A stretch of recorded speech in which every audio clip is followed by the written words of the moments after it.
Sinabihan ba naman ako na 5 taon ka na nagra-ride at tanga-tanga mo pa rin sa clutch? Naka-big bike ka pa man din. Ang yabang-yabang mo.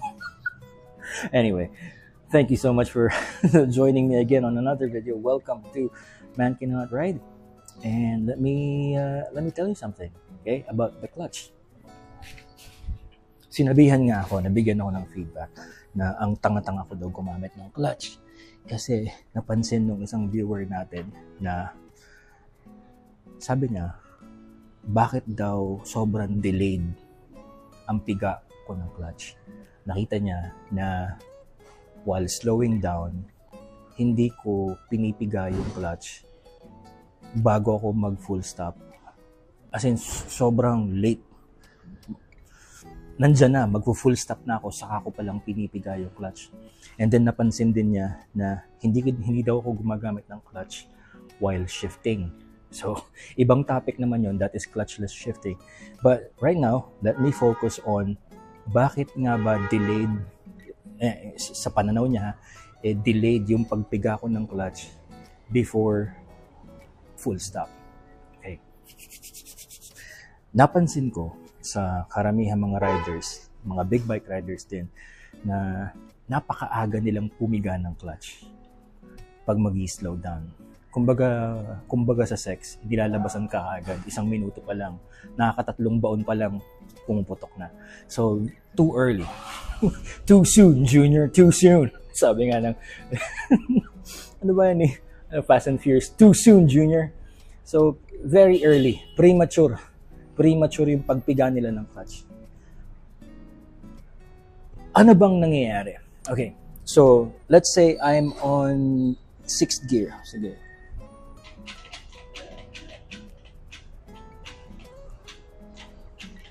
Okay, let's say sabihin natin 6th gear. And then, arangkada ako, nasa highway ako, I'm about to slow down. The first thing that I do is I close the throttle. Okay? Pag close ko yung throttle, mag-i-engage yung tinatawag na engine braking. It will help to slow down the bike. And yung engine braking na yun, ina-underestimate, tinetake for granted ng karamihan yung benefits ng engine braking. So, on a straight line, it helps to slow down the bike. It helps to compress the suspension, the front suspension, para mag-load yung front tire. At kapag loaded yung front tire, there's more weight transfer on the front tire, and that means there's more grip. So you need more grip, better stability, and dahil you are slowing down, kapag close ko na yung throttle, the next thing that I do is I engage the front brakes. So smooth, diba? Squeeze the brakes. So that's what I do, and that helps me to slow down. Kasi nakakompress na yung suspension, loaded na yung front tire, there's better grip, better stability sa front tire. When I apply the brakes, use the front brakes, I will have a shorter braking distance. I will have better braking power, better stopping power. Yun yung benefit na nung 2 steps pa lang na yun. Okay, so now, to help me slow down some more, if I need to slow down quickly, then dun pa lang ako ngayon magda-downshift. Okay, so I will downshift, downshift, downshift, downshift, downshift. Kasi pag nagda-downshift tayo, mas lalakas yung epekto ng engine braking, mas magi-slow down yung motor. Okay, but in normal scenarios na hindi ko naman kinakailangang mag-quickly slow down before the stoplight, kapag hindi naman ako sobrang bilis, ang ginagawa ko na lang is, again, number 1, I close the throttle to engage the engine braking to help slow down the bike, compress the front suspension, better grip on the front tire.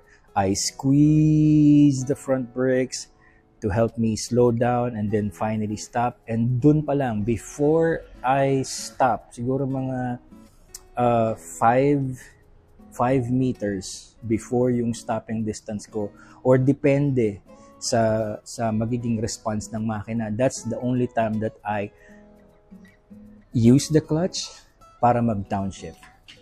So this is how it is. Arangkada, brum, brum, brum, brum, brum, arangkada, close to throttle, on the front brakes, and then nandyan na, 5 meters, vroom, vroom, vroom, vroom, vroom. Tas first gear, stop. Tapos, I will keep my right foot on the rear brake, left foot down, then I can release the front brake now, I can relax my right arm, left foot down technique. O ibang usapan naman to. That's it. Okay? Anong mangyayari kung premature yung pagpiga mo ng clutch? Ang mangyayari is, ang ginagawa ng iba, pinipiga muna yung clutch para sumalida yung motor, i-close nila yung throttle at sa kanila lalaruin yung kanilang front brakes. Ang nangyayari kapag ganun, and this is based from my experience kasi tinesting ko rin to, is kapag pinasalida ko yung motor, piniga ko yung clutch too early, hindi natutulungang mag-slow down yung motor. Sumasalida kasi. Now, the reason why they do that, based from my interviews na kinausap ko yung iba, is sabi nila para daw makatipid sa gas. Para daw mas malayo pa ang maabot. Kahit na naka-neutral at kahit na naka-clutch at nagno-neutral pa nga ang iba. Hinahanap na agad ang neutral.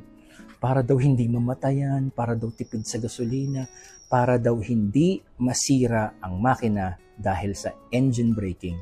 Nakakasira daw ng makina ang engine braking, which is just total bullshit. Hindi nakakasira ng makina ang engine braking.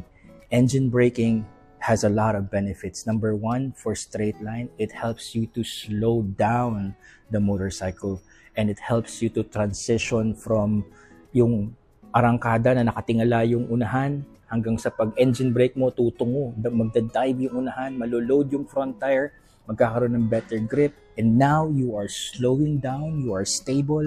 When you apply the front brakes, you are already, diba, yung weight transfer nung nasa unahan na, and you are already slowing down, so you can slow down in a shorter distance. Yung pagtitipid sa gasolina, okay, hindi ko yan, pwede nating sabihin na baka nga nakakatipid sa, pero yung natitipid mo nakakarampot, ang kapalit nun is yung stability and control, yung braking distance, braking power, stopping power. Wag na, hindi na ako magtitipid. Kakarampot, natitipid rin kong gasolina, pero hindi naman ako safe while braking. Wag na, hindi ko na ipapagpalit yun.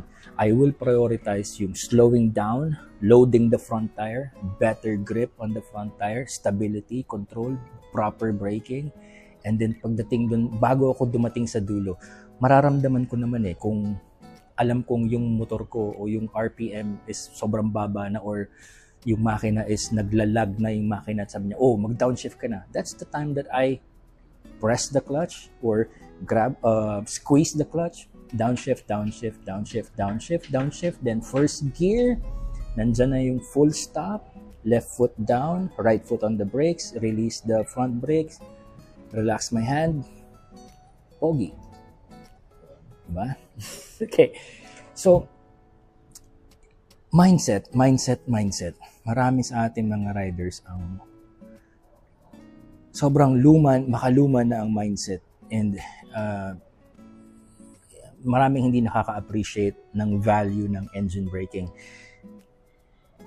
Hindi ko pa nabanggit pala, di ba? Engine braking sa cornering, it helps you to manage your corner entry speed or your cornering speed.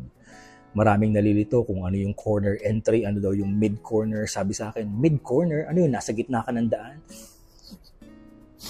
Maraming hindi nakakaintindi kung ano yung kung ano yung corner exit, kung ano yung dapat ginagawa doon sa 3 parts of the corner. That's for another video, maybe. So, actually, ang dami ko na nagawang video yun. Parts of the corner, corner entry, mid-corner, corner exit, cornering, left foot down technique, right foot on the brakes. So, maraming salamat doon sa mga nanonood ng mga videos natin. But again, going back for now, I digress. So, late kong pinipiga yung clutch, while slowing down because I want to maximize the benefits of engine braking. Pipigain ko na lang yung clutch kapag ako ay ready na mag-downshift as I am closer to the stopping line. 10 to 5 meters siguro, ganun. Ito, isasama ko na lang to, bonus na lang to. If I am going too fast, hindi ko yun, iba yung version na ginagawa ko. If I'm going too fast, I will close the throttle, I will go to the front brakes, squeeze the front brakes. Again, loaded na yung front tire ha, kasi ng engine braking. Nag-dive na yung suspension, loaded yung front tire, I have better grip. And since I'm going too fast, dun na ngayon papasok yung magda-downshift na ako. So I will downshift kahit malayo pa lang because I'm going too fast. I need to slow down really, really fast. So dun ako magda-downshift para mas makatulong pa yung better engine braking. But I only do that kapag yung galing ako talaga sa rat-rat. And I don't recommend doing that. So, yun lang yung scenario na mas maaga akong gumagamit ng clutch kasi kailangan ko yung slowing down assistance ng engine braking kapag nagda-downshift. So, yun doon na yung umiiyak na yung motor. Ganun. And again, another bonus is I don't actually use the clutch. Pag mga ganung scenario, I don't actually use the clutch. I use clutchless downshifts. So, dun ngayon papasok yung technique na clutchless downshifts and rev matching. So, dun ko lang ginagawa yung rev matching while kapag lang ako ay nag-clutchless downshift, kapag ako ay galing sa sobrang bilis na straight, tapos bigla ako mag-slow down, I need to slow down. Yun, ang dami ng ibang topics dyan. So, ano yung rev matching, ano yung clutchless downshifts. Watch out for more videos. So yeah, I'll make more videos for you guys para sa mga nakaka-appreciate. Maraming salamat. Again, okay? Aralin natin yung proper use of the clutch lever, yung clutch. Okay? So, masanay tayo na